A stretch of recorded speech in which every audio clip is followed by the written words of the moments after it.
Bonjour à tous. Eh bien, je suis heureux en tant que président de l'Association française droit de la construction et de l'immobilier d'ouvrir cette première conférence de droit de la construction au sens large du terme. Nous avons été évidemment tous extrêmement déçus de ne pas pouvoir avoir d'activité en présentiel l'année dernière. Et donc, en discutant avec M. Aguigui, le président de Juridim, nous nous sommes dit que ce serait bien d'unir nos efforts pour proposer quelques conférences comme ça à distance, pour garder le lien et puis pour discuter de l'actualité du droit de la construction. Donc vous avez aujourd'hui cette première mouture, cette première conférence qui a manifestement rencontré un bon succès puisque vous êtes plus de 300 à vous être inscrits, ce qui est évidemment pour nous très encourageant et il est bien évident que ce premier pas en appellera d'autres.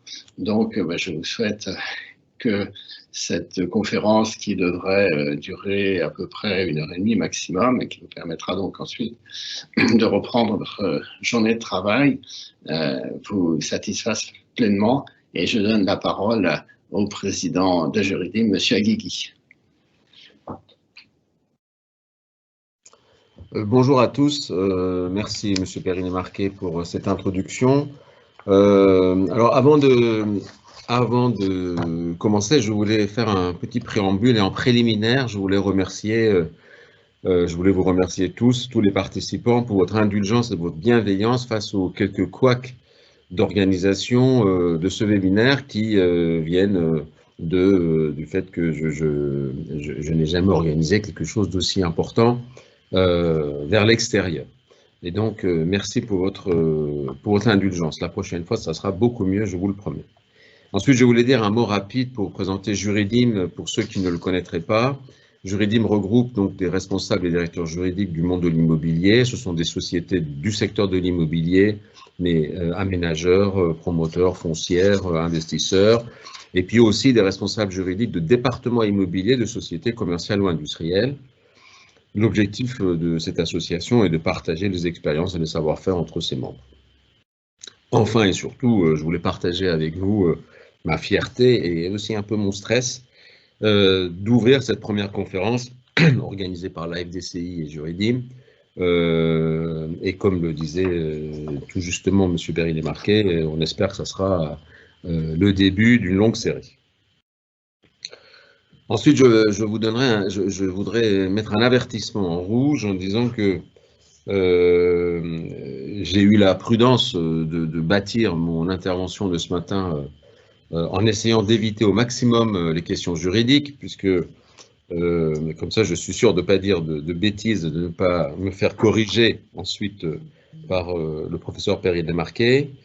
Et puis pour le préparer, je suis bien sûr, je me suis inspiré de ce que j'ai vécu, de ce que j'ai fait pendant l'année dernière au moment de l'apparition du Covid, mais aussi je me suis rapproché de représentants du monde de l'immobilier, des constructeurs, des promoteurs, enfin, fédérations et investisseurs immobiliers pour voir un peu comment eux ont vécu cette pandémie. Et mes conclusions, donc c'est très important que ça soit dit, je le dirai encore, mes conclusions que je vais vous présenter ne sont pas, c'est ni un sondage, ni une enquête scientifique.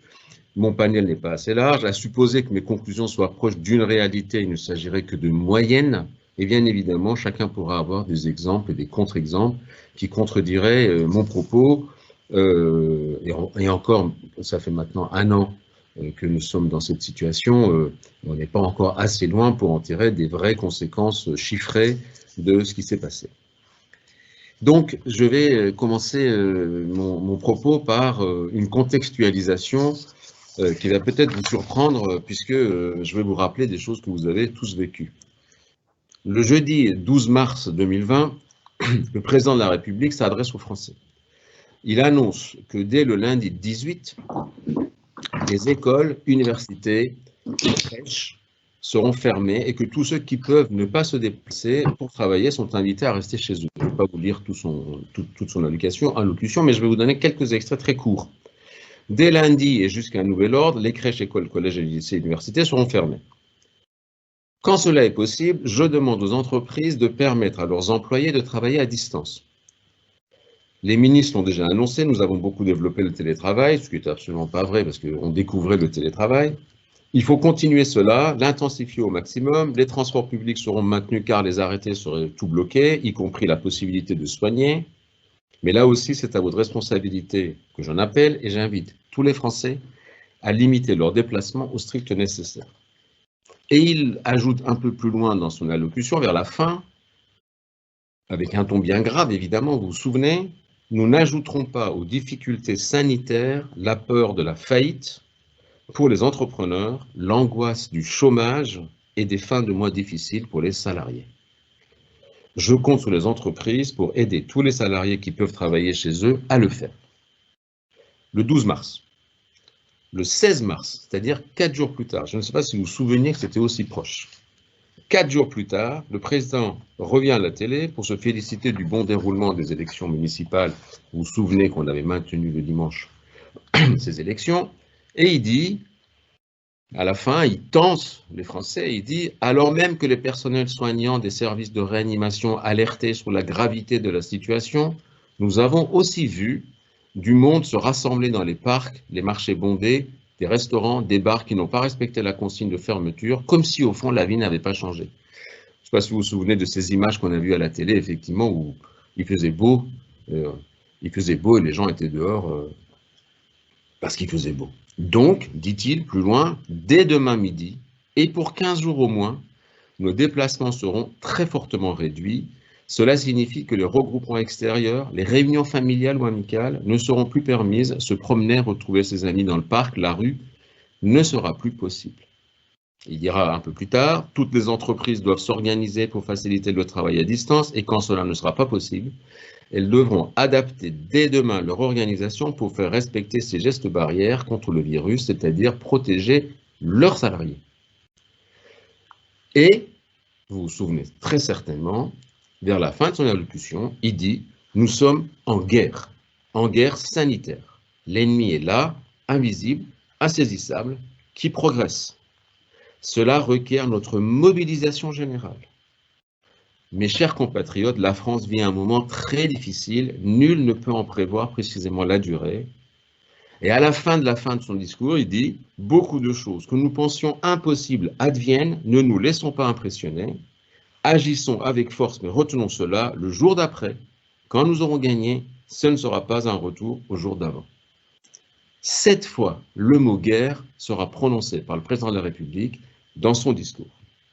Et si vous allez encore aujourd'hui sur le site de l'Élysée, vous verrez, après ce discours, vous verrez apparaître en grand un carré rouge où il est indiqué « Sauvez des vies, restez chez vous ». Le 16 mars, le jour même, donc le matin, était publié un décret qui est venu instaurer les attestations papier que nous avons utilisées pendant un certain temps.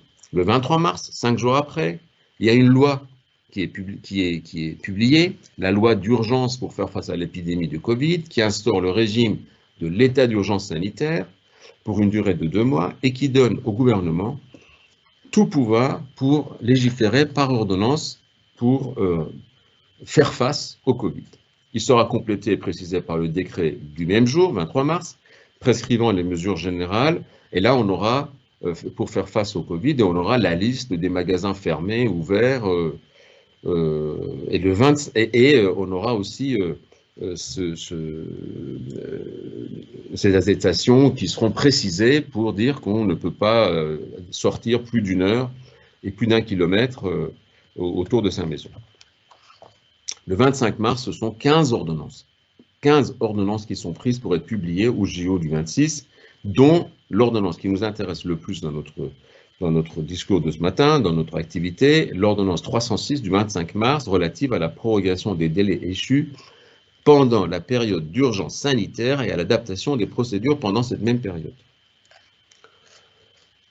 La France est en guerre, l'a dit et répété le président de la République, et les lois d'exception vont s'enchaîner puisque, in fine, on va arriver, je pense que j'ai arrêté à 54 le nombre d'ordonnances publiées jusqu'en mai Et ce matin, je ne sais pas si vous avez vu au journal officiel, il y a eu encore 6 ordonnances ou 7 ordonnances, toujours pour faire face au Covid.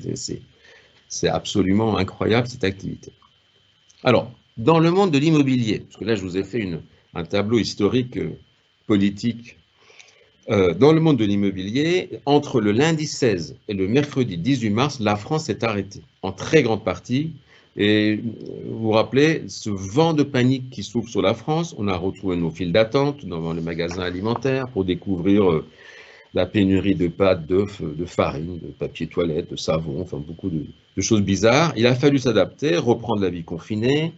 Vous vous souvenez des rues vides, vous vous souvenez du silence dans les airs, les applaudissements à 20 heures, les chiffres du nombre de morts et de malades égrenés heure par heure et tous les soirs en tout tas de cause à la télé, les experts en virologie, épidémiologie, sur toutes les chaînes, la découverte de l'absence de masque et de gel hydroalcoolique, alors qu'on nous expliquait qu'il fallait que nous nous lavions les mains avec du gel pour arrêter la propagation du virus, les blouses hospitalières cousues par les hommes de bonne volonté à la maison, et les apéros virtuels pour garder un bon souvenir quand même. Un vent de panique s'est mis à souffler sur la France et on s'est très vite interrogé sur la durée de cette crise sanitaire et sur ses conséquences. Le discours du président et les discours des ministres se devaient d'être dramatiques. On n'aurait pas imaginé que le président Macron vienne dire c'est pas grave, ça va passer, il y aura des morts, mais on en a vu d'autres. Non, il était obligé de dramatiser, mais ils furent source d'un sentiment de gravité, d'angoisse non maîtrisable. On a eu tous peur du chômage massif, des faillites en chaîne, des ruptures de contrats, des disparitions d'entreprises. Et c'était une angoisse réelle que nous avons tous ressentie. Est-ce qu'on était en fin de monde, soft, sans bombe? Et pour ce qui nous concerne, les chantiers furent mis à l'arrêt dès le 17 mars. Dès le 17 mars, la quasi-totalité des chantiers en France se sont mis à l'arrêt. Dans toutes les entreprises du secteur immobilier et construction, ce que je connais, puisqu'après il y a d'autres secteurs, ça devait être exactement pareil, mais en tout cas dans ce secteur, nous vîmes apparaître les cellules de crise, avec une présence de juristes assez incroyable, inhabituelle. Les juristes furent mis en lumière. Il fallait recenser les contrats, traquer les clauses d'interruption de délai, de force majeure, préparer la riposte face aux entreprises, préparer des avenants, préparer des courriers. Et les sous-traitants, les investisseurs, il fallait qu'on puisse écrire à tout le monde et savoir ce qu'il fallait écrire, Tout le monde a plongé dans son contrat pour connaître ses propres droits et ceux de son co-contractant. Tout un chacun dans les entreprises découvrit l'article 1195 et surtout la renonciation à l'imprévision du 1195 et chercha frénétiquement celui qui était consacré à la force majeure. Et puis, on a découvert que le numéro de l'article avait changé, il a fallu s'adapter au nouveau numéro. Les directions générales aussi ont découvert qu'il existait une clause de renonciation à l'imprévision cachée dans presque tous les contrats. C'était un sabotage. Mais qui a pu renoncer? Parce qu'en fait, renoncer à un droit, même si on ne sait pas ce que ça veut dire, c'est toujours quelque chose de grave. Les juristes étaient sollicités pour rédiger des notes, les avocats ont été sommés d'établir des consultations, chacun dans un sens différent évidemment. Sommes-nous en situation de force majeure? L'imprévision, qu'est-ce que c'est? Comment revenir sur la renonciation à l'imprévision que j'ai acceptée dans mon contrat? Et dans les autres contrats, ceux dans lesquels on n'a pas du tout parlé d'imprévision, qu'est-ce qu'on peut faire? Quel droit ça me donne? Comment forcer les entreprises à reprendre les chantiers? Comment expliquer aux investisseurs qu'ils ne devraient pas appliquer de pénalité de retard? Comment combattre la force majeure invoquée par l'entreprise tout en l'invoquant moi-même devant mon investisseur acquéreur? Pendant ce temps, dans la vie réelle, manquaient toujours les masques et le gel, et les chefs d'entreprise ne savaient pas comment faire pour éviter de mettre en danger la vie de leurs salariés. Le président Macron leur avait dit, attention, ne mettez pas en danger la vie de vos salariés, ne pas engager leurs propres responsabilités, et ce point était très important, c'était un point crucial pour la reprise des chantiers. Personne ne voulait prendre le risque d'être montré du doigt et puis de créer un mot qu'on apprenait également, de créer un cluster sur son chantier.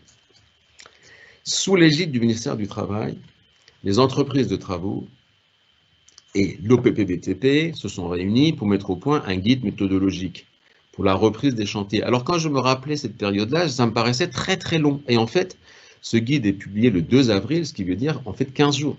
En 15 jours, il y a eu ce guide qui est sorti. Mais le guide ne voulait pas dire, le guide du 2 avril ne signifiait pas une reprise des chantiers le 3 avril, parce qu'il faut aussi se dire que les salariés eux-mêmes, quel que soit leur grade et leur fonction, n'avaient pas tellement envie de se balader sans masque toujours dans les transports en commun pour aller sur leur chantier.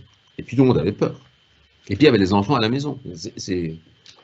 Les chantiers ne pourront toutefois reprendre qu'après que les entreprises auront pu se procurer des masques en nombre suffisant, remis à plat leur règlement sanitaire du chantier, leur fameux PPSPS, fait approuver ce règlement par les inspections du travail et les partenaires sociaux, baliser les chantiers pour créer les postes. Le processus de reprise des chantiers, c'est à peu près l'établissement du PGC, enfin du nouveau PGC, nomination de l'homme Covid, diffusion du PPSPS, visa de l'inspection du travail sur ce PPSPS, diffusion du PPSPS aux sous-traitants et l'organisation d'un CISSCT avec l'inspection du travail et la CRAM pour entériner le démarrage des chantiers, sachant que l'inspection du travail et les CRAM n'avaient pas les mêmes positions cohérentes dans toute la France. Le préfet, d'ailleurs, à Paris, avait demandé aux entreprises de le prévenir si l'inspection du travail empêchait la reprise des chantiers, puisque les inspections du travail, il y en avait qui écrivaient en disant « vous n'avez pas le droit de reprendre d'autres chantiers ». Les chantiers ne reprendront donc que très progressivement à partir de mi-avril pour les plus agiles et les plus rapides, et puis début, voire mi-mai pour les autres. Ce qui signifie en moyenne 1 mois de retard et une reprise dans un rythme incertain, mais en tout cas beaucoup plus lent qu'avant la crise, parce qu'il a fallu s'adapter. Toute la méthode de travail a dû être modifiée pour s'adapter aux nouvelles règles sur le chantier. Alors, si j'évoque cette rétrospective, c'est pour vous rappeler, pour vous remettre dans le contexte et pour vous rappeler l'effervescence, dans laquelle nous étions il y a 1 an. Les juristes étaient tous sur le pont et on les interrogeait comme s'ils étaient les Pythies de Delphes. On devait lire dans le ventre du contrat pour dire ce à quoi on avait droit, sachant que dans les entreprises et les clients des avocats donnaient quand même des directives pour dire voilà ce que tu dois trouver dans le ventre du contrat. Je précise que dans ce qui suit, je ne parlerai que des contrats de la chaîne constructeur, promoteur, investisseur. Et puis il y a une myriade d'autres contrats qui étaient impactés, les contrats d'architecte par exemple, les contrats de bureau d'études, les géomètres, et puis d'autres encore, et avec en plus une distinction très forte entre les chantiers qui étaient arrêtés et des bureaux d'études ou des architectes qui n'avaient pas besoin obligatoirement d'arrêter leur activité, ils pouvaient travailler soit de chez eux, soit dans leur cabinet. Et je ne traiterai pas, je pense que M. Perrinet-Marquet ne le fera pas non plus, je ne parlerai pas des baux commerciaux qui ont un sort particulier, un domaine autre et une ordonnance, au moins une ordonnance pour eux tout seuls. Ça, c'était le passé. C'était il y a 1 an, pile 1 an. Et maintenant, depuis 1 an, qu'est-ce qui s'est passé? Donc, comme je vous l'ai dit, je me suis tourné vers mes camarades, ceux que je connais dans Juridim ou ailleurs, pour leur demander comment ils avaient vécu chacun leur relation contractuelle. Encore une fois, ce n'est ni un sondage, ni une étude scientifique. La concordance des réponses entre elles, leur concordance avec mon expérience, me fait croire que la vérité ne doit pas être très très loin de ce que j'ai recueilli. Donc, les marchés de travaux vus par les entreprises. Les délais, c'est le problème majeur. Pour les entreprises, le premier risque, c'était l'application des pénalités de retard dans leur chantier, alors même qu'ils ne sont pas responsables de ce qui leur arrive. Ils ne sont pas responsables de ce retard. Donc, première piste naturelle, c'est aller chercher dans les marchés de travaux, dans les contrats, les clauses de suspension de délai. Et donc, les fameuses clauses d'intempéries qui sont parfois un peu plus longues, heureusement, que les seules intempéries. Et donc, il y a dedans les grèves, les émeutes, les révolutions, les cataclysmes, les chutes d'aéronefs, quelque chose qui heureusement n'arrive pas tous les jours. Et puis de temps en temps, on avait la pandémie. La pandémie, c'était une trace qui restait de la pandémie de 2002, SRAS, qui n'a pas tellement marqué nos souvenirs, mais que les entreprises ou les maîtres d'ouvrage avaient introduit dans leur contrat. Pour les autres marchés, quand il n'y avait pas des articles permettant de suspendre à cause d'une pandémie, il fallait se poser la question si l'apparition du Covid-19 était ou non un cas de force majeure. Évidemment, naturellement, sans faire d'analyse juridique, tout le monde a dit, mais c'est la force majeure, puisque c'est imprévisible, c'est pas moi qui l'ai provoqué, c'est en dehors des parties, donc c'est la force majeure. Sauf que, et là encore, il fallait plonger dans son code civil pour lire ce que dit l'article 1218, et puis on s'est rendu compte que invoquer la force majeure avait quand même des limites. D'une part, c'était pas sûr du tout que la justice, que les juges acceptent cette invocation. Et puis deuxièmement, à considérer, à supposer que le maître d'ouvrage accepte de dire qu'effectivement c'est une force majeure pour l'entreprise, eh ben, l'article 1218 demande également qu'on puisse démontrer qu'on n'a aucun autre moyen pour contrer les effets de cette force majeure par des mesures appropriées. Et là, c'est beaucoup plus compliqué pour dire qu'il est impossible de reprendre les chantiers. Donc on était tous un peu quoi? Avec ou sans force majeure, ça ne changeait rien. En tout cas, le chantier était arrêté, il fallait négocier une reprise et une non-application des pénalités de retard en faisant référence à l'équité et non pas à la loyauté. Les discussions donc se sont engagées avec les maîtres d'ouvrage, malgré des reports de date en plus inconnus. C'est-à-dire quand on discute avec un maître d'ouvrage en disant « j'ai un retard de 15 jours et je voudrais que vous soyez assez bienveillant avec moi pour ne pas me l'appliquer », on sait de quoi on parle. Mais quand on dit « je ne sais pas de combien je vous parle, parce que je ne sais pas combien de temps ça va durer et je ne sais pas quand je reprendrai les travaux, est-ce que je pourrai rattraper le retard, est-ce que je pourrai avoir le même rythme qu'avant ?» C'est très difficile pour un maître d'ouvrage d'accepter de dire « ok, pas de pénalité de retard, quelle que soit la durée de prolongation de votre chantier ». Mais il n'y avait pas que ça. Ça, c'était les pénalités. Mais il y avait aussi les surcoûts liés directement au Covid, qui existent toujours d'ailleurs, ces surcoûts. C'est lorsque les règles de reprise de travaux furent mieux cernées après la publication du guide de l'OPB-BTP, il a fallu que les entreprises dégagent un budget Covid dans leurs dépenses de chantier, nomination d'un responsable Covid, achat de gel, de masques, et puis distribution de ces masques, entre 2 à 4 masques par jour par salarié, par intervenant. C'est même pas par salarié, c'est pour toute personne qui met les pieds sur un chantier. Modification des règles de poste sur les chantiers, passage beaucoup plus important pour nettoyer, doubler les cantines, organiser les cantonnements, enfin. Ce sont des dépenses auxquelles on ne peut pas penser aussi naturellement, mais quand on a un responsable de chantier qui vous dit tout ce qu'il a fait pour que son chantier puisse être Covid compatible et redémarrer, on voit bien qu'il y avait beaucoup d'ingénierie à mettre au point et tous les chantiers n'ont pas les espaces qu'il faut. Enfin, voilà. Ces coûts sont éventuels. Et en plus, ces coûts, évidemment, sont proportionnels à la durée. Si on doit faire passer donc des gens de nettoyage 4 fois ou 5 fois par jour, si c'est peut-être plus, eh ben, plus le chantier dure, plus ce coût augmente.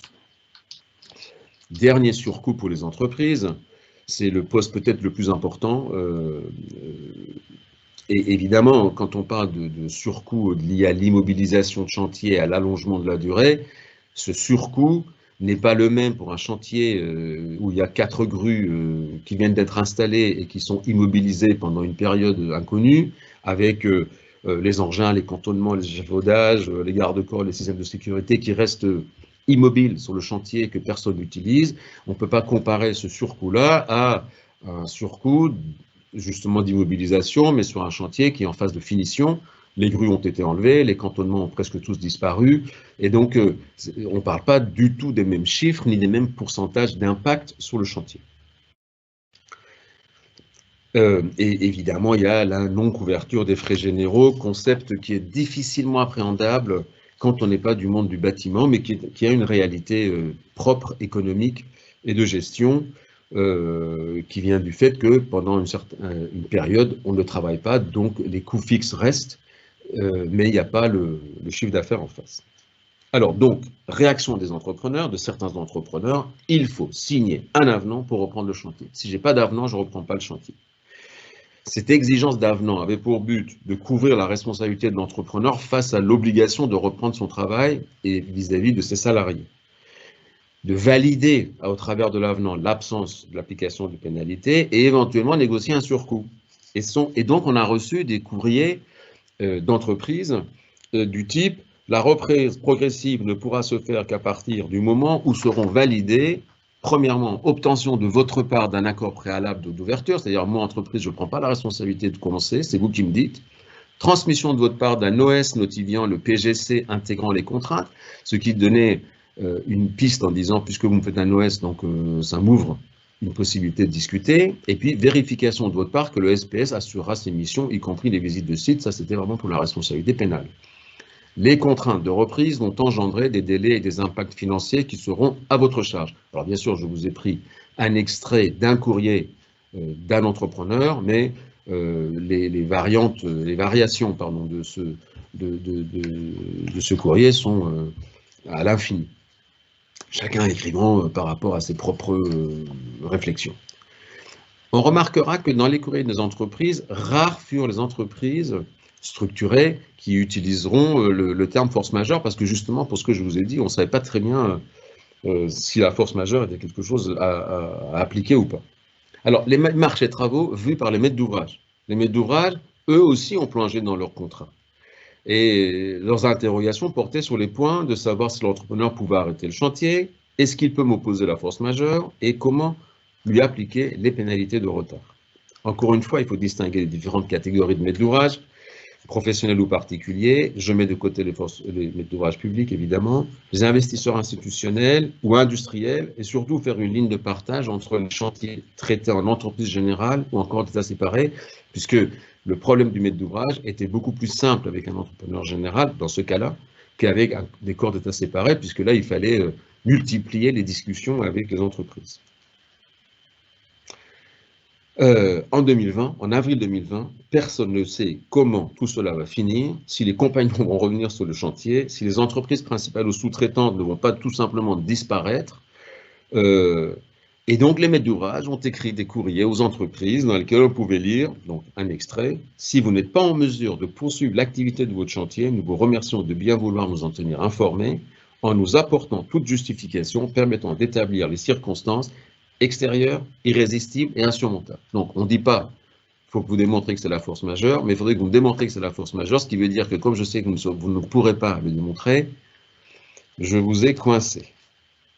Alors, les VFA.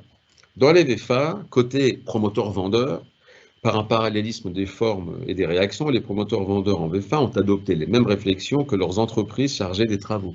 Il fallait éviter des pénalités de retard de la part de leurs clients. Les promoteurs ont donc également cherché dans leur contrat de VFA les clauses de suspension des délais, la définition de force majeure, et ont découvert qu'eux aussi, ils avaient renoncé aux dispositions de l'article 1195. Encore une fois, on ne sait pas ce que ça aurait fait, mais le fait d'avoir renoncé était quelque chose de grave. Deux observations, toutefois, à la différence des entrepreneurs, les vendeurs en VFA ne pouvaient pas invoquer, et en tout cas très très difficilement, auprès de leurs acquéreurs une quelconque augmentation du prix de la vente, du fait des conséquences du confinement, puisqu'on est dans un contrat de vente. Et puis, il faut distinguer de manière très stricte les relations de promoteurs avec des acquéreurs particuliers, dont on ne parle pas, et les investisseurs, puisque dans les contrats avec les particuliers, les sanctions contractuelles sont beaucoup plus rares, voire inexistantes.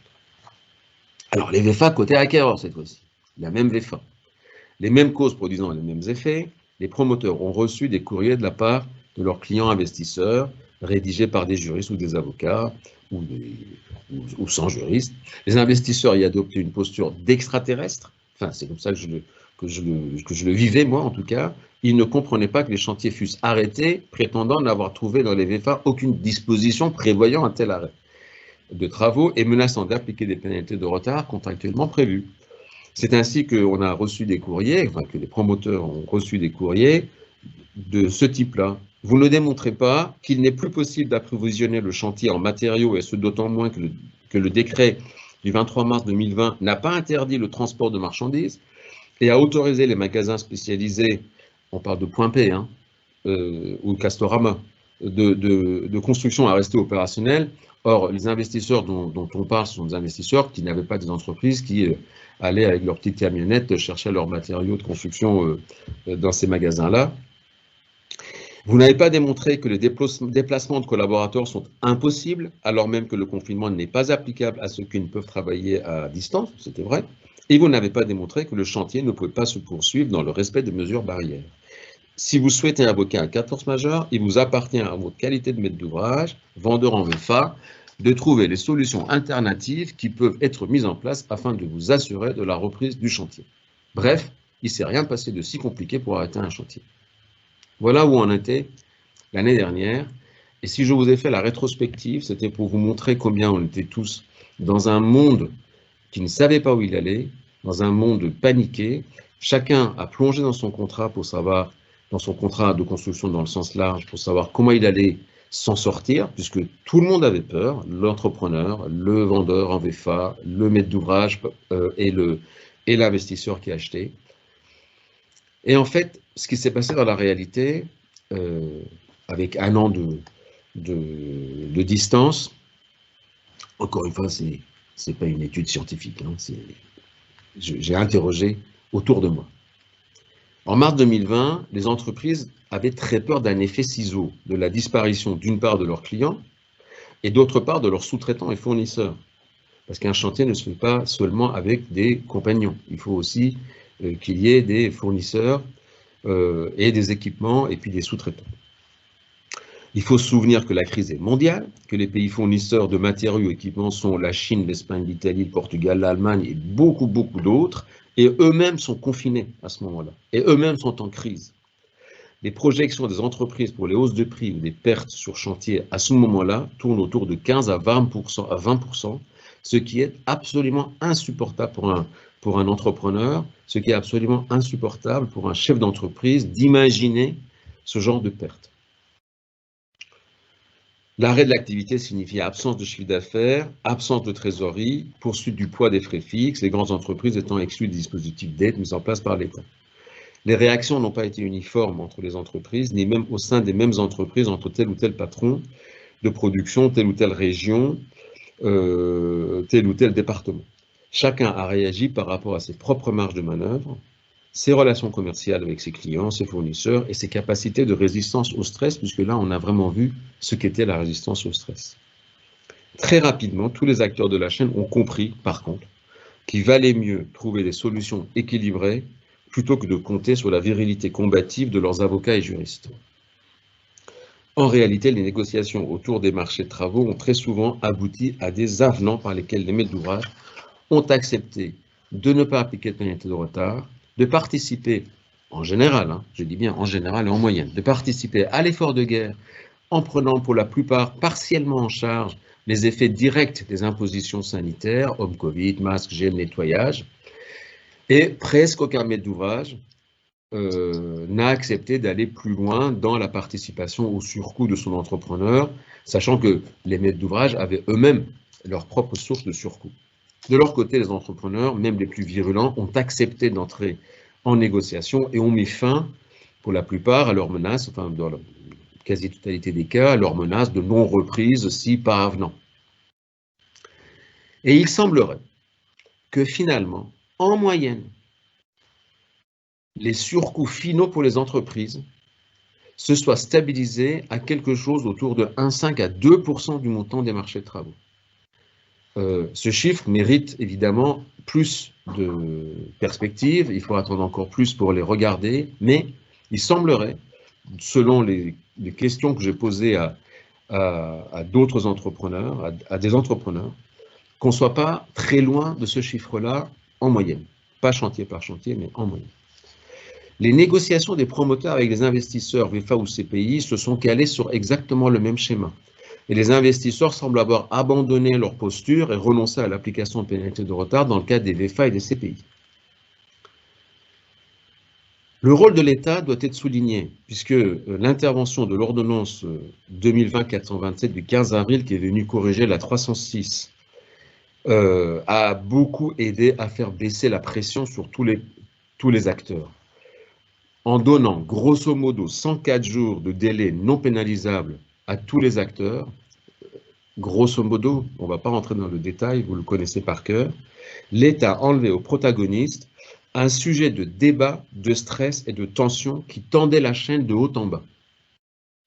À ma connaissance, et à la connaissance de ceux que j'ai interrogés, aucun contentieux n'a été engagé, ou en tout cas jugé sur l'absence d'un refus de reprise de chantier ou de refus d'indemnisation par la part d'un client.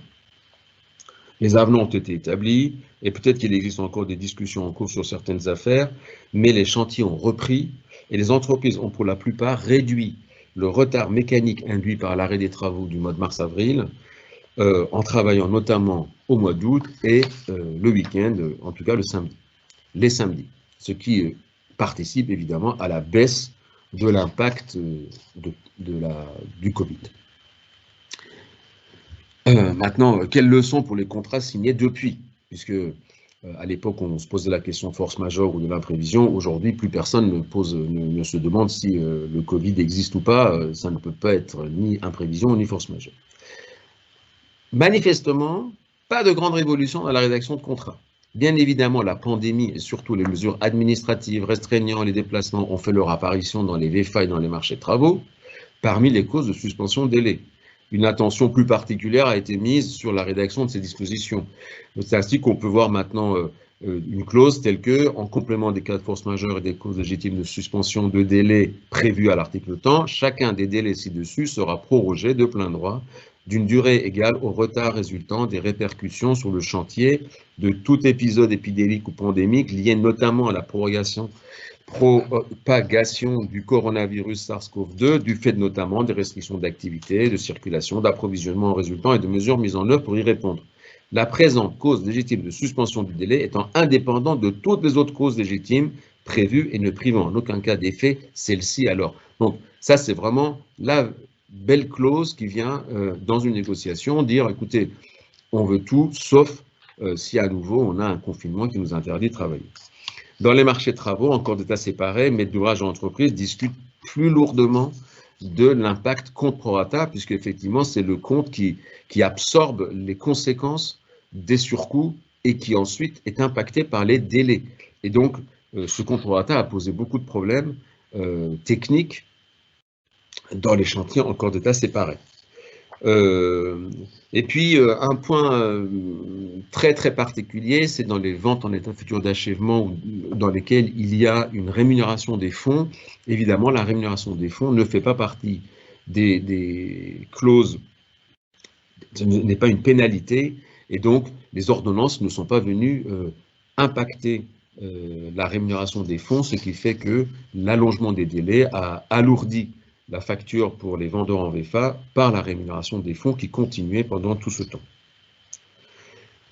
Je crois qu'on renonce toujours, et encore plus qu'avant, aux dispositions de l'article 1195, parce que évidemment tout le monde a dit plus jamais je ne renoncerai, mais justement, tout le monde veut maintenant absolument avoir la certitude qu'on y a renoncé.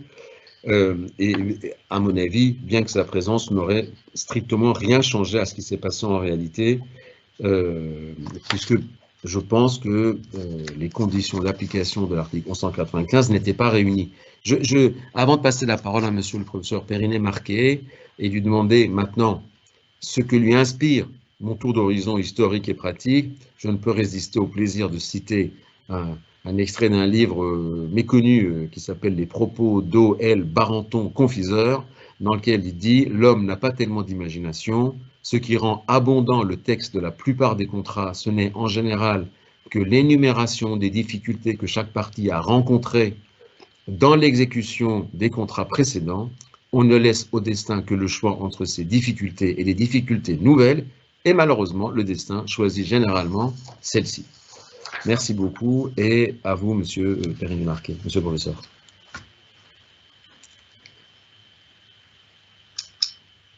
Merci. Et merci déjà d'avoir assumé la partie matérielle de l'organisation, parce que c'était effectivement quelque chose de très lourd. Alors, vos propos sont extrêmement intéressants parce que c'est vrai qu'ils sont assez surprenant quand on regarde ce qui se passait il y a un an. Vous l'avez très bien dit, et quand on voit le résultat aujourd'hui, eh bien, on s'aperçoit que un certain nombre de prévisions catastrophistes qui avaient eu lieu à ce moment-là, heureusement, ne se sont pas produites. Il n'y a pas eu de guerre fratricide entre les co-contractants, vous l'avez dit, beaucoup d'avenants ont été signés. Il n'y a quasiment pas de contentieux, alors que tout le monde avait imaginé des saisines nombreuses du juge. Et on se dit, mais finalement, à quoi a servi l'immense littérature juridique? Il doit y avoir au moins une centaine d'articles sur ces questions à propos de tous les contrats. Je ne parle pas des contrats de construction. Eh bien, peut-être que finalement, elle a servi à faire réfléchir cette littérature juridique. Et puis, je pense qu'il faut, d'entrée de jeu, faire quelques distinctions selon les champs contractuels, parce que, comme vous l'avez dit, les contrats de construction se sont plutôt bien dénoués.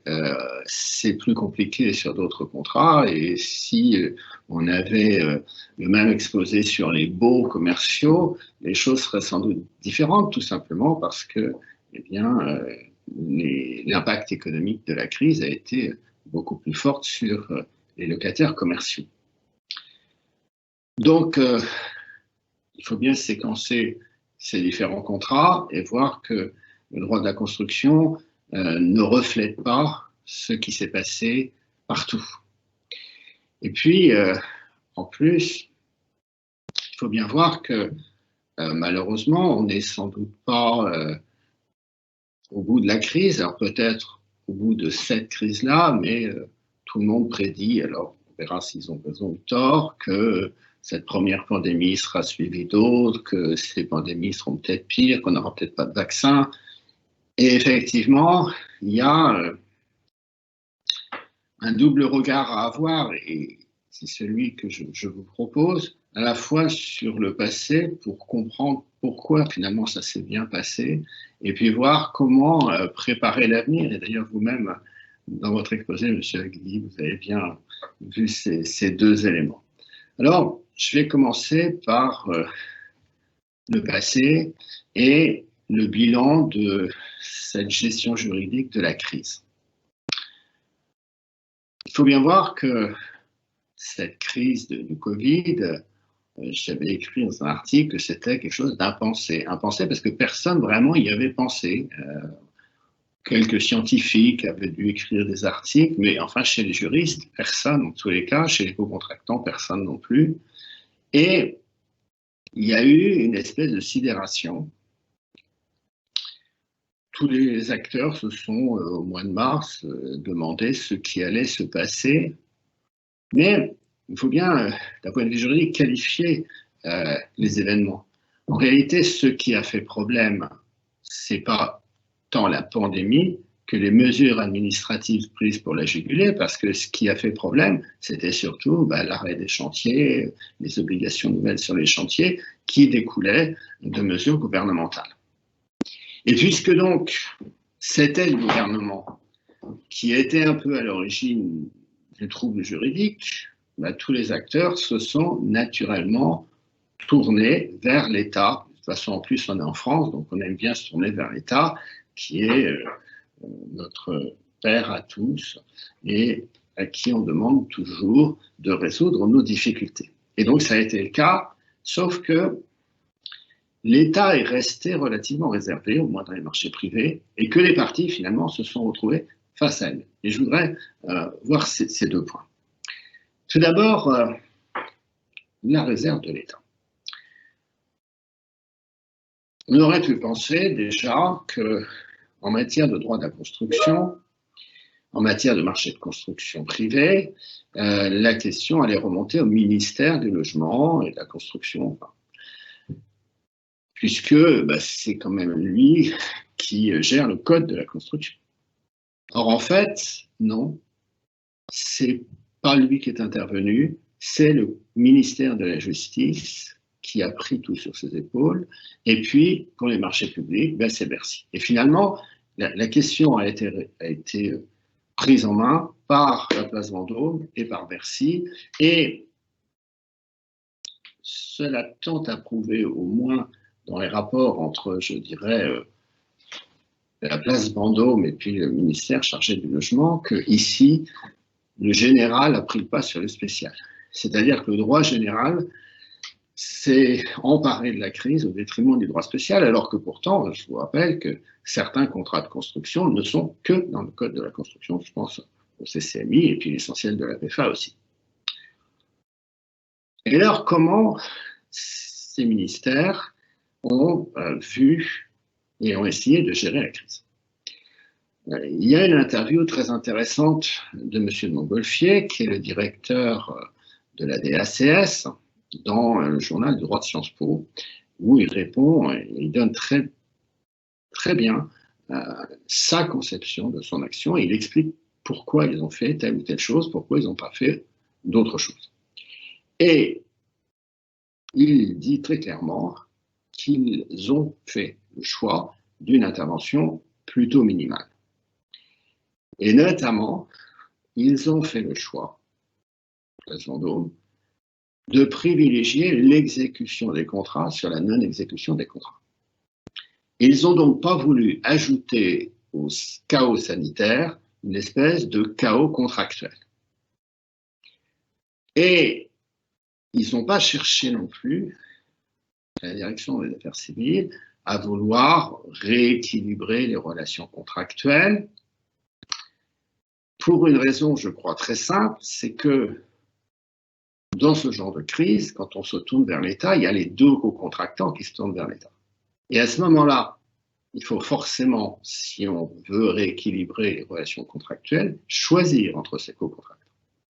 Et l'État n'avait évidemment pas envie de choisir les maîtres d'ouvrage par rapport aux entrepreneurs et vice-versa. Donc, il n'a pas voulu faire l'État ce qu'on pourrait appeler du social contractuel, et il s'est contenté de mesures ponctuelles. Les fameuses mesures de suppression des pénalités contractuelles, les 104 jours dont a parlé M. Aguilly, qui peut apparaître par certains côtés, qui pouvait apparaître à l'époque comme une espèce de mesurette, et on s'aperçoit avec le recul que cette mesurette, elle a été extraordinairement efficace puisqu'elle a enlevé l'essentiel des motifs de friction. Et on peut, je dirais, saluer l'attitude de la DACS qui a su choisir le bon instrument parce qu'il a choisi un instrument qui n'était pas dévastateur en enlevant un poids sur les pénalités sans enlever en même temps la règle qu'il n'y avait pas de prolongation de délai, il y avait simplement une suppression des pénalités. Et quand on compare avec l'attitude du ministère des Finances, donc de Bercy, les choses sont assez différentes, pas complètement d'ailleurs, parce que, je ne vais pas reprendre les textes, mais l'ordonnance 2020-319 du 25 mars 2020, notamment son article 6, elle est un peu plus, je dirais, intrusive dans le contrat. Il y a une prorogation des délais, alors qui n'est pas systématique, mais dans un certain nombre de cas. Il y a une organisation des conséquences de la suspension d'un marché à prix forfaitaire. Et de même, dans une circulaire du Premier ministre, s'il vous plaît, du 9 juin 2020, eh bien, cette circulaire indique comment gérer la crise pour les marchés publics, avec notamment une indemnisation des surcoûts, ce que ne prévoit évidemment pas le droit privé. Alors pourquoi cette différence? Eh bien, je crois que tout simplement parce que évidemment, les optiques sont différentes et c'est d'ailleurs intéressant de voir qu'au ministère de la Justice, on a tout de suite commencé par dire oh, la force majeure, on ne peut pas en parler. Et d'ailleurs, M. de Montgolfier explique ça très bien, alors que le ministre de l'économie a tout de suite, lui, parlé de force majeure. Donc il y avait peut-être quelque chose de différent. Et puis surtout, n'oublions pas un détail important, c'est que dans un marché public de l'État, et c'était le cas notamment pour la circulaire du Premier ministre, dans un marché public de l'État, l'État est le co-contractant. Donc là, c'est pas je m'adresse à des co-contractants pour régler leurs problèmes, c'est je m'adresse à mon co-contractant pour lui dire ce que je vais faire à son égard. Et on comprend donc très bien ici les différences d'optique qu'il va y avoir. Mais oublions les marchés publics, revenons au marché privé. L'État a donc décidé de rester sur la réserve, mis à part la règle des 104 jours, finalement, il n'a rien fait. Donc les parties se sont retrouvées face à elles-mêmes. Et comme le disait M. Aguilly, il y a eu une plongée en apnée dans les contrats. On s'est demandé qu'est-ce qu'il pouvait y avoir d'intéressant, dans un sens ou dans un autre. On s'est aperçu qu'on avait renoncé au bénéfice de l'article 1195 souvent et que, bah oui, tiens, ça avait peut-être une importance quand même. Ce qui a enlevé un argument de négociation. M. Aguilly a parlé de sabotage pour certains qui ont considéré que cette négociation et cette suppression du bénéfice de l'article 1195 était quelque chose d'extrêmement grave pour eux. Vous avez dit également, chacun avait sa pitié, et c'est sûr que chacun essayait de voir le contrat et essayait de trouver des oracles qui lui donnent le bon sens, qui pouvaient l'aider. Puis les co-contractants ont trouvé aussi, ont redécouvert des textes, ceux qui avaient pris la norme AFNOR, se sont dit, tiens, il y a un article 9.3 dans la norme AFNOR qui est peut-être intéressant. On parle de modification des charges imposées par voie législative ou réglementaire, qui aurait une incidence sur le coût d'ouvrage. Tiens, est-ce que ça ne pourrait pas marcher avec ce qu'a fait l'État en la matière? Et finalement, après cette plongée, comme vous l'avez dit, les parties se sont dit qu'elles n'avaient peut-être pas d'argument déterminant et elles se sont mises à négocier. Et elles ont trouvé, dans la plupart des cas, des accords. C'est-à-dire que le contentieux a été évité. Alors, ça m'amène 3 remarques. La première, c'est une interprétation un peu personnelle.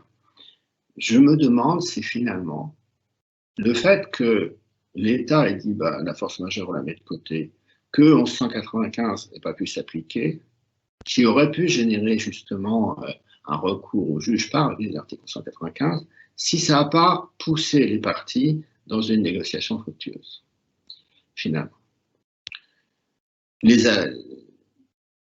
Peut-être parce que les co-contractants n'ont pas voulu prendre le risque du contentieux, et on peut dire, se demander plus généralement, si les dispositions du droit des obligations, dont beaucoup ont dit c'est des dispositions très larges qui donnent un grand pouvoir au juge, si ces dispositions-là, finalement, elles ne font pas peur aux co-contractants, qui se disent, comme justement il y a une marge d'interprétation du juge, on ne peut pas savoir si on va gagner ou si on va perdre, donc on y va pas.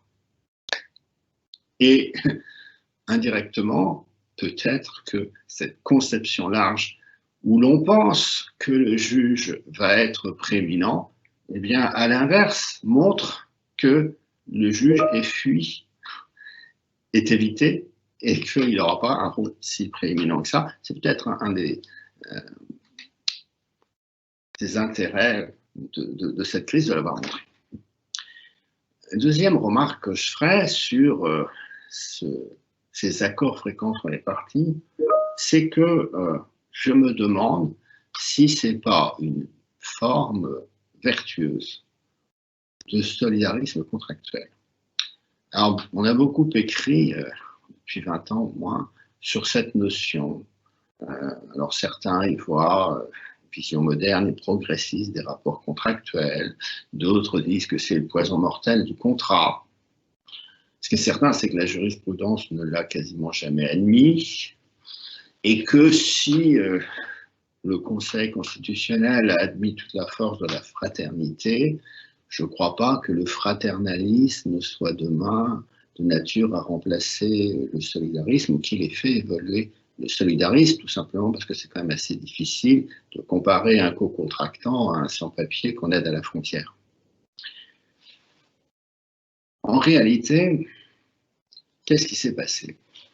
Ben, c'est que, justement, on n'a pas vu le solidarisme tel que ces promoteurs voudraient le voir appliquer. Parce que pour les tenants du solidarisme contractuel, en fait, c'est une attitude morale, c'est une espèce de présupposé obligatoire des rapports contractuels, obligatoire. Et puisque c'est un présupposé obligatoire, il faut que le juge le reconnaisse comme tel. Donc, le solidarisme contractuel serait quelque chose qui s'imposerait, qui pourrait être imposé par le juge. Sauf que, puisque c'est un présupposé moral, la morale, elle ne s'impose pas, plutôt elle se choisit.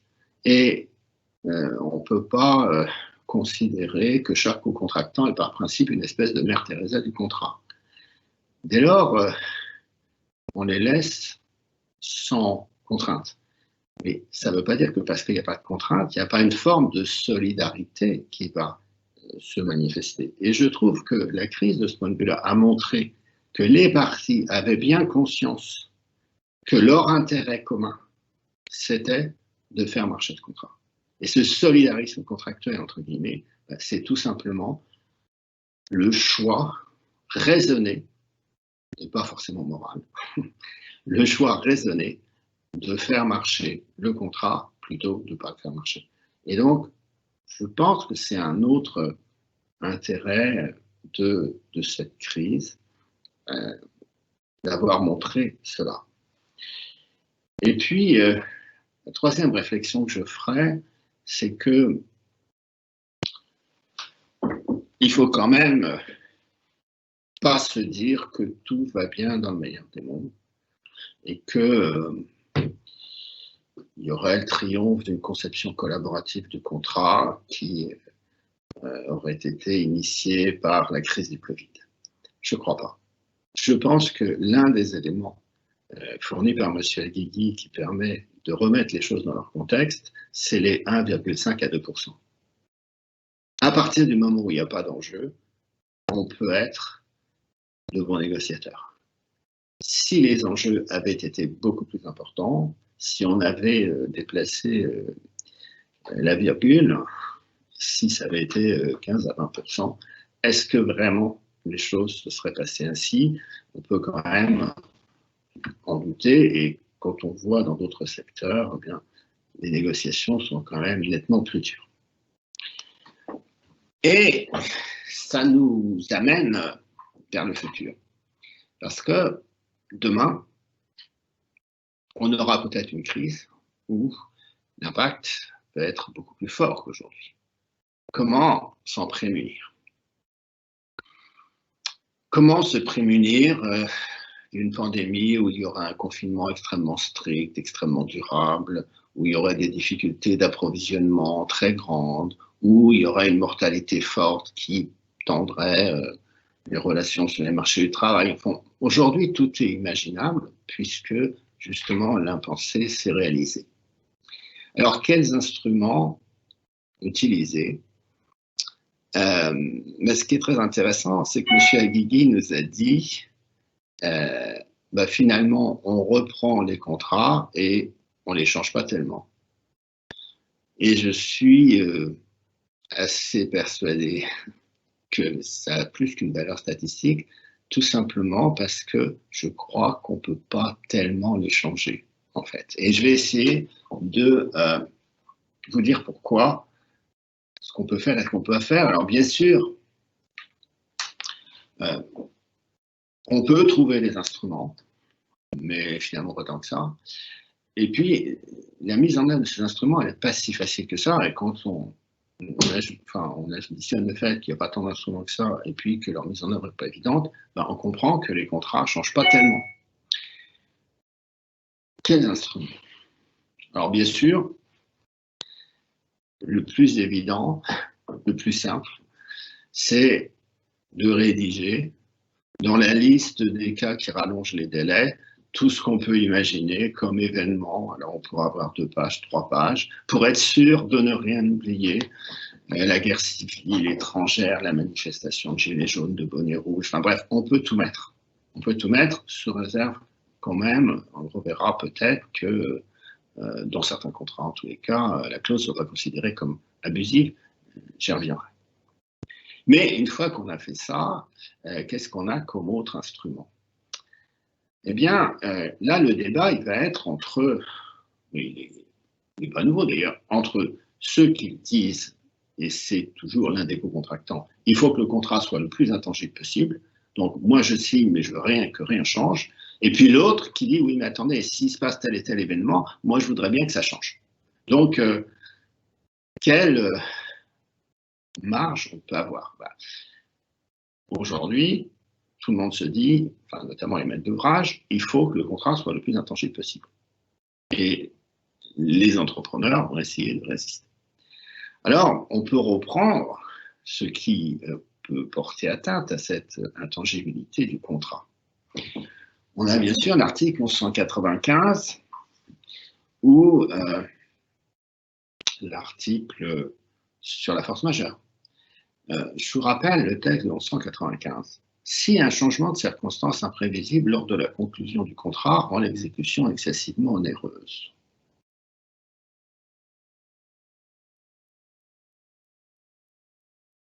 Imprévisible. Est-ce que demain, une pandémie est imprévisible? Évidemment pas. Et là, il faut bien voir que dans ce texte, comme d'ailleurs dans la force majeure, on a un effet cliquet à chaque fois. C'est-à-dire qu'on va monter ou descendre, comme on voudra, le seuil d'imprévisibilité. On peut considérer que la pandémie était à peu près imprévisible, d'ailleurs personne n'avait prévu, oui. On n'a pas pour autant toujours utilisé l'article 195, même quand on n'y avait pas renoncé. Mais ce qui est certain, c'est que demain, une pandémie sera tout sauf imprévisible. Elle est parfaitement prévisible, tout le monde en parle. Donc, on ne pourra plus avoir le même raisonnement demain qu'aujourd'hui. Vous savez qu'aujourd'hui, enfin, lorsque la pandémie est arrivée, certains ont dit, pour essayer d'échapper à la renonciation à l'article 1195, oui, mais attendez, on a bien renoncé à l'article 1195, mais on a renoncé à ce qui était raisonnablement imprévisible. On n'a pas renoncé à ce qui était vraiment complètement imprévisible. Qu'aurait valu ce raisonnement devant un juge, je n'en sais rien. Mais ce qui est sûr, c'est qu'aujourd'hui, un tel raisonnement n'a plus aucun intérêt. Et à la limite, qu'on renonce ou qu'on ne renonce pas à l'article 1195, on ne pourra pas l'utiliser demain. En tous les cas, on ne pourra pas l'utiliser pour une pandémie parce qu'elle sera parfaitement prévisible. Si on regarde la force majeure, l'article 1218 nous dit événement échappant au contrôle du débiteur qui ne pouvait être raisonnablement prévu lors de la conclusion du contrat. Enfin, même raisonnement. Qui ne pouvait être raisonnablement prévu. Aujourd'hui, franchement, une pandémie, même beaucoup plus grave que celle qu'on connaît aujourd'hui, elle peut parfaitement, raisonnablement être prévue, et même elle doit être prévue. Donc, imaginez qu'on mette de côté l'article 1218 en disant on y renonce, ce qui serait possible en théorie, n'aurait pas un grand intérêt. D'où l'importance de clauses de prolongation de délai qui sont ici beaucoup plus efficaces beaucoup plus efficaces pour l'entrepreneur et beaucoup plus difficiles à négocier parce que justement, il n'y aura pas la force majeure et l'imprévision. Donc, on pourrait se tourner, si on cherche toujours à donner plus de force obligatoire au contrat, on pourrait se tourner vers des instruments qui, justement, n'ont pas comme condition l'imprévisibilité, si on exclut la force majeure et 1195. Et là, on pense à deux articles, souvent cités, celui sur la caducité et celui sur l'exécution en nature. 1186, un contrat devient caduc si l'un de ses éléments essentiels disparaît.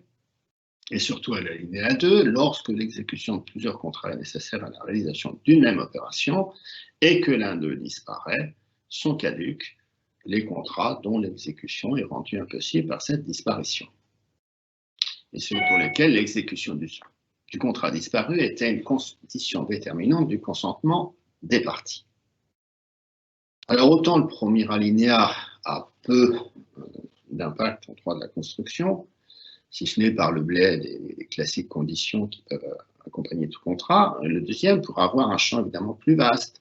Alors on se dit, est-ce que dans une VFA liée à un BFA, où le BFA a une condition déterminante, le BFA saute parce qu'il n'y a plus de locataire, est-ce que la BFA ne deviendrait pas caduque?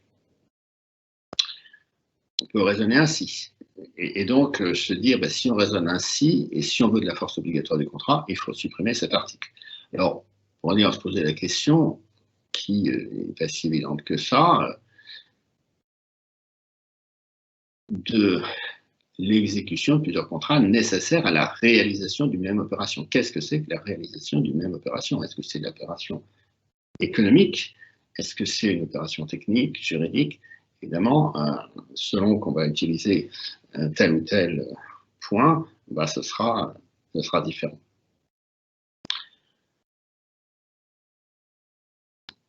Ce qui est sûr, c'est que je vois mal cette caducité pouvoir jouer en matière de sous-traitance, parce qu'on pourrait se dire effectivement que le sous-traité est lié au marché principal, sauf que compte la sous-traitance étant pas obligatoire, je vois mal l'entrepreneur principal dire mon sous-traitant ne peut plus exécuter le contrat, donc moi je ne peux pas exécuter le mien, alors que si effectivement il a le droit de recourir à la sous-traitance, il est quand même responsable de ce que fait ou ne se fait pas son sous-traitant.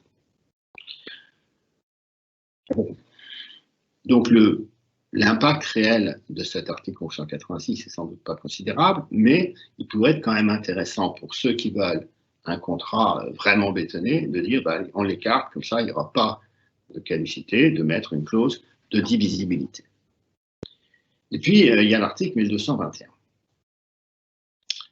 qui est un article finalement assez gênant, parce que justement lui, il n'est pas lié à l'imprévisibilité, il n'est pas lié à une indivisibilité. Il nous dit simplement le créancier d'une obligation peut en poursuivre l'exécution en nature, sauf si cette exécution est impossible, ou, et c'est là où c'est intéressant, s'il existe une disproportion manifeste entre son coût pour le débiteur de bonne foi et son intérêt pour le créancier. Et on voit tout de suite, évidemment, ce qui peut se produire. Imaginons qu'une pandémie arrive et qu'elle renchérisse très fortement les coûts, de 50% à près de quelques pourcents. L'exécution en nature d'un contrat de construction supposera que le constructeur dépense 50% de plus. Est-ce qu'il y a une disproportion manifeste entre le coût de la prestation pour le débiteur et l'intérêt pour le créancier? C'est très difficile à dire, parce que qu'est-ce que c'est que l'intérêt pour le créancier? L'intérêt pour le créancier, c'est d'avoir la construction finie. Mais pour avoir la construction finie dans l'épisode de pandémie, de toute façon, il faudra dépenser 50% de plus. Donc, même si ce n'est pas ce constructeur-là qui fait l'opération, il faudra dépenser 50% de plus. Donc, ça veut dire en réalité, le choix, c'est soit on dit il n'y a pas d'exécution en nature, et en réalité, on dit au maître d'ouvrage, vous allez dépenser 50% de plus avec quelqu'un d'autre pour avoir l'opération, soit on exécute le contrat. Que fera le juge? J'en sais rien. Alors, je simplifie un peu, évidemment, le raisonnement, parce qu'il y a exécution en nature, ça ne veut pas dire qu'il n'y a pas d'exécution du tout. Mais d'ailleurs, comment exécuter un contrat de construction si ce n'est pas en nature? Quel dommage et intérêt devrait le constructeur dans ce cas-là? On voit bien que c'est tout sauf simple. Donc, cet article est un article un peu troublant, je dirais, dans sa rédaction, et on comprend que les parties peuvent se dire, de toute façon, les maîtres d'ouvrage notamment, moi je ne veux absolument pas de ça, donc on le met de côté. Mais est-ce que tout ça, c'est possible?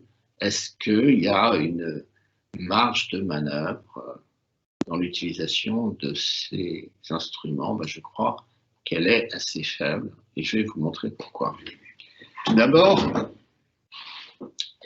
il y a la question de l'ordre public des textes. Est-ce que les textes dont on vient de parler sont ou ne sont pas d'ordre public? Et puis ensuite, en imaginant même qu'on ait réglé cette question, il y a les éléments fondamentaux de la théorie des obligations qui peuvent venir interférer. Les grands principes du droit des contrats, autrement dit. Alors, je commence par l'ordre public, parce que, évidemment, pour pouvoir écarter les articles qui limitent la force obligatoire du contrat, et donc rassurer l'un des co-contractants sur l'exécution du contrat, au détriment de l'autre, il faut que les textes ne soient pas d'ordre public, puisqu'il faut que j'ai des clauses contraires. Or, dans les articles qu'on a vus, on a deux articles qui sont expressément supplétifs de volonté, et puis deux autres qui disent rien. Alors, si je commence par les textes qui sont expressément supplétifs de volonté, c'est-à-dire au 195, et puis on reverra la force majeure sur un autre texte. Où est le débat? Eh bien, il est venu, mais je trouve qu'il est aujourd'hui un petit peu décalé par rapport à ce qu'on a dit, à ce qu'a dit M. Guigui. Il est venu justement de la crise du Covid. Et un certain nombre d'auteurs ont dit, ben voilà, compte tenu de l'impact de la crise du Covid, c'est absolument scandaleux que l'article 1195 puisse être mis de côté. Donc, il faut absolument le rendre impératif. Et je dirais que c'est à peu près la même chose sur la force majeure, on y reviendra. Alors, que penser de ce débat doctrinal assez vif d'ailleurs, qui oppose des grands noms du droit, entre ceux qui sont tenants finalement de l'équité et puis ceux qui sont tenants de la force du contrat? Mais je dirais que les arguments échangés de part et d'autre sont des arguments qui peuvent être entendus. On peut entendre que le contrat soit un terme d'équité, qu'il soit le produit d'une situation objective, qu'il soit la défense, enfin, qui privilégie la défense des faibles. La question étant de savoir évidemment toujours qu'est-ce que c'est que le faible en matière contractuelle. C'est pas si évident que ça entre professionnels. Et puis on peut très bien aussi entendre que l'efficacité contractuelle est fondamentale, que la sécurité juridique l'est tout autant, et refuser ce qu'un auteur appelle les risques d'une police judiciaire généralisée de tous les contrats, d'une économie judiciairement dirigée.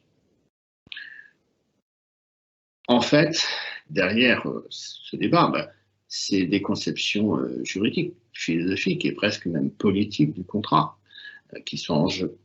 Et donc, c'est un choix qui est offert au législateur.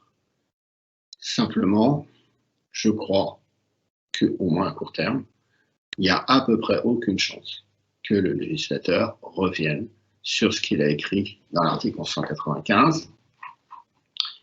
Et donc, l'article 1195 restera, au moins à court terme, et sans doute à moyen terme, supplétif de volonté.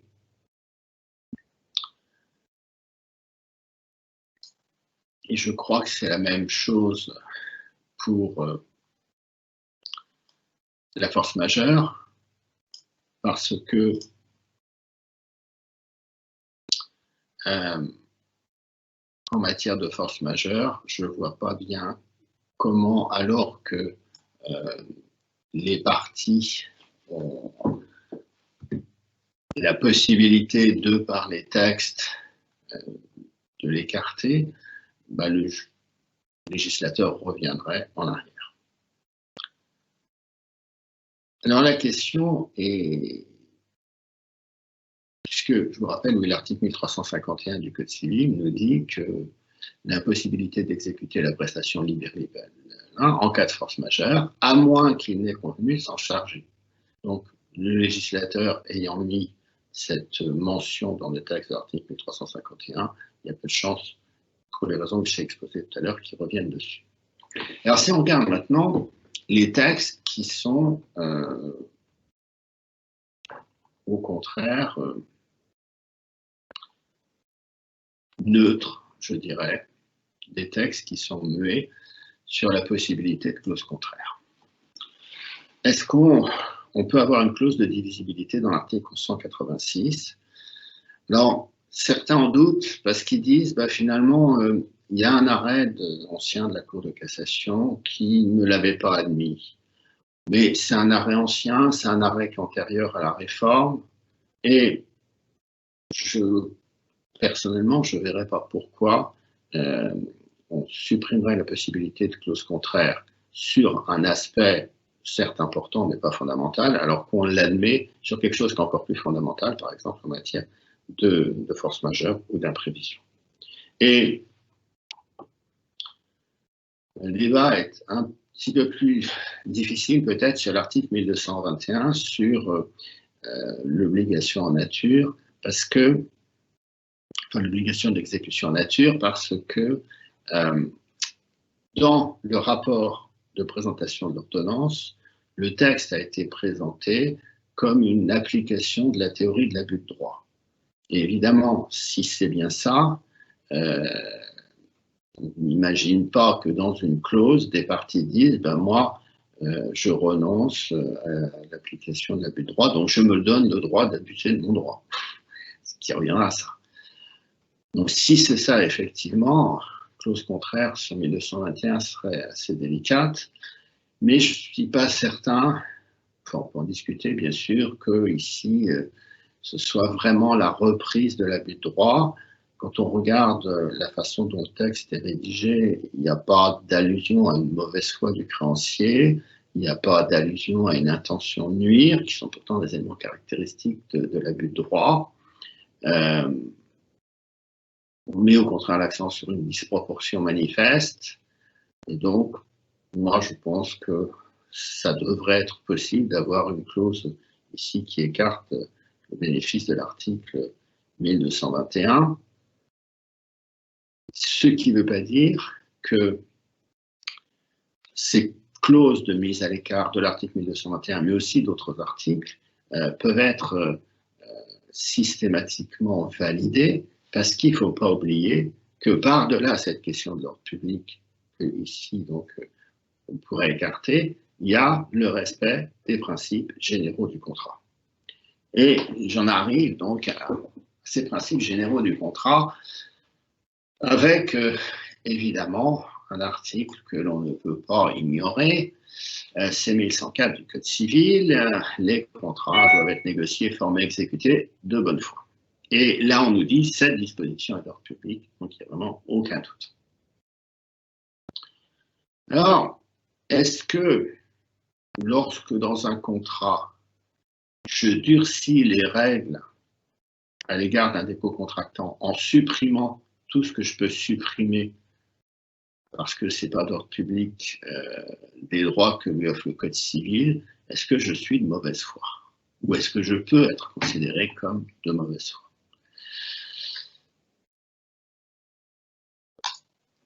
Je ne suis pas totalement convaincu que la réponse positive soit évidente, et c'est un euphémisme.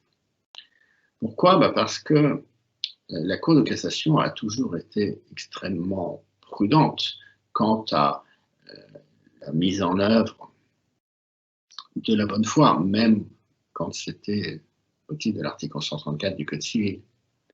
Et vous savez que dans un arrêt qui s'appelle les Maréchaux, elle a dit que le juge, au nom de la bonne foi, ne pouvait pas porter atteinte à la substance même des droits et obligations légalement convenus entre les parties. Et dans un arrêt de 2019 de la Chambre commerciale, elle a repris cette formule en étant encore précise. L'exigence de bonne foi n'autorise pas le juge à porter atteinte aux modalités de paiement du prix fixé par les parties, lesquelles constituent la substance même des droits et obligations convenus entre les parties, légalement convenus entre les parties. Donc, on a bien le sentiment que dès lors que j'ai des droits et obligations légalement convenus entre les parties, la théorie de la bonne foi ne peut pas remettre en cause la substance de ses droits et de ses obligations. Or, évidemment, si je supprime tel ou tel bénéfice de la loi, ben, je vais limiter les droits, mais je les limite dans le contrat. Alors, la question, à mon avis, elle est plutôt de savoir si cette restriction, elle est légale ou pas. Mais si le texte n'est pas d'ordre public, elle est légale, sauf si ce décochage, si l'on peut dire, de tel ou tel texte du Code civil, qui renforce les obligations contractuelles, peut être remis en cause au sens d'autres législations, et notamment eh bien, les vices du consentement et puis les clauses abusives. Alors, dans les vices du consentement, le seul qui soit intéressant, c'est évidemment la violence. Est-ce qu'un des co-contractants aujourd'hui, qui impose à l'autre des règles très dures, c'est-à-dire qu'il lui fait renoncer à tout ce qui peut être renoncé pour avoir un contrat hyper bétonné, est-ce qu'il peut être dans une situation de violence? Alors, je vous rappelle le texte de l'article 143. Il y a également violence lorsqu'une partie abusant de l'état de dépendance dans lequel se trouve son co-contractant obtient de lui un engagement qu'il n'aurait pas souscrit en l'absence de telle contrainte et en tire un avantage manifestement excessif.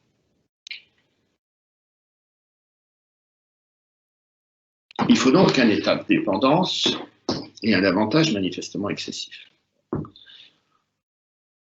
Quand on regarde la jurisprudence, on s'aperçoit que les cas sont quand même pour le moins rares, voire rarissimes, et donc cette notion va être très strictement entendue. Dans la plupart des contrats de construction, alors je ne parle pas bien sûr des contrats de consommation, mais dans les contrats de construction entre professionnels, on est entre professionnels. Alors bien sûr, on peut toujours se dire que le sous-traitant, lui, il est dans une situation de dépendance. On pourrait soutenir qu'un entrepreneur qui cherche du travail, il est en situation de dépendance par rapport à celui qui lui en donne, mais ce serait quand même assez difficile de convaincre le juge, même si ceux qui voudraient aller dans ce sens-là pourront toujours aller chercher de derrière les fagots le fameux arrêt du 4 février 2015 relatif à un recours abusif en matière de permis de construire et à la signature d'un protocole pour mettre fin donc à ce recours qui avait été contesté, et il avait été contesté par une société que M. Aguilly connaît, qui s'appelle Bouygues Immobilier. Et Bouygues Immobilier, c'est quand même pas un petit co-contractant qui normalement se fait dicter sa conduite. Eh bien, dans cet arrêt de la première chambre civile, la Cour de cassation dit que la société Bouygues Immobilier, quelle que soit son envergure financière, devait acquérir les terrains et avoir un permis purgé de tout recours. Et l'amenage illégitime a fait naître pour la société la crainte de voir mettre en échec une vaste et coûteuse opération immobilière, et donc elle a reconnu la violence. Bon, c'est pas un arrêt publié au bulletin, cela dit, et ici, évidemment, le requérant était d'une totale mauvaise foi. Ceci expliquant cela, je ne crois pas qu'on puisse en tirer d'éléments déterminants, mais vous voyez que la violence a quand même pu être retenue à l'égard d'une grande entreprise, mais je dirais que dans la plupart des cas, il ne faudra pas compter sur la violence pour remettre en cause les choix qui pourraient être faits. Alors, il reste les clauses abusives. Celle du Code du commerce et puis celle du Code civil, l'article 171. Mais vous savez que dans les deux cas, il va falloir un contrat d'adhésion. Et l'article 171 nous dit, dans un contrat d'adhésion, toutes clauses non négociables, etc. Est-ce qu'un contrat de construction va être un contrat d'adhésion. Il faut que, pour qu'il soit un contrat d'adhésion au sens de l'article 1110, il comporte un ensemble de clauses non négociables déterminées à l'avance par l'une des parties. Est-ce le cas dans tous les contrats de construction? La réponse est clairement non. Et en plus, aujourd'hui, tous les avocats et tous les notaires ont bien compris l'enjeu de ce texte et insèrent dans le contrat la fameuse clause selon laquelle le contrat a bien été négocié longtemps, profondément, etc., et que toutes les clauses reflètent la position des deux parties, etc. Bon. Alors, bien sûr, le juge n'est pas lié par ces clauses, mais démontrer le contrat d'adhésion va être quand même assez difficile. Et puis, il faut des équilibres significatifs, et ça, c'est pas non plus évident. Alors, bien sûr, on pense quand même que si, dans un contrat qui pourrait être d'adhésion comme un contrat de PFA, on avait une liste de prolongation du délai qui soit vraiment trop longue et vraiment trop importante, là, il y a quand même un risque sérieux que les clauses abusives jouent. Et il ne faut pas oublier qu'il y a eu un arrêt de 2012 de la Cour de cassation sur la question. Alors, la Cour de cassation a validé, en l'occurrence, la clause qui était dans le contrat, mais parce qu'elle l'a considérée comme raisonnable, il n'y avait pas un déséquilibre significatif. Il y avait un déséquilibre, mais pas significatif. Et on reprenait, c'était les clauses sur les intempéries contrôlées par l'architecte. Donc, je pense qu'il faut ici faire attention, mais vous voyez, quand on fait le bilan, les risques pour le co-contractant qui met beaucoup de clauses restrictives qui poussent à la force obligatoire du contrat dans ce contrat sont quand même assez limités, mais ces clauses-là ne vont pas changer fondamentalement la face du monde pour lui non plus. Et on comprend que finalement, comme le disait M. Aguigui, eh bien, les clauses contractuelles que l'on négocie ne soient pas si différentes que cela. Alors, il est temps de conclure. Il me reste une minute avant 10h30. Ce qui sera intéressant, je crois, demain, ça va être, puisque le droit des contrats de construction a été un droit où la crise a été gérée de manière consensuelle, finalement, ça va être de voir comment le juge va interpréter, va apprécier les éléments découlant de la crise dans des secteurs qui sont beaucoup plus conflictuels, et notamment de voir comment la Cour de cassation va agir, parce que si demain on a d'autres conflits, d'autres crises plus graves, je crois qu'on pourra s'appuyer sur cette jurisprudence de la Cour de cassation, car aujourd'hui, pour les juristes et dans l'interprétation finalement et dans la rédaction du contrat, c'est un élément fondamental qui manque, c'est de connaître l'interprétation que la Cour de cassation fera de la réforme du droit des obligations. Alors on dit parfois que cette crise, c'est une espèce de crash test pour la réforme de 2016 du droit des obligations. Et bien, on peut dire qu'en droit de la construction, le crash test a été réussi. Maintenant, attendons de voir dans d'autres secteurs si ce sera aussi efficace. Merci de votre attention.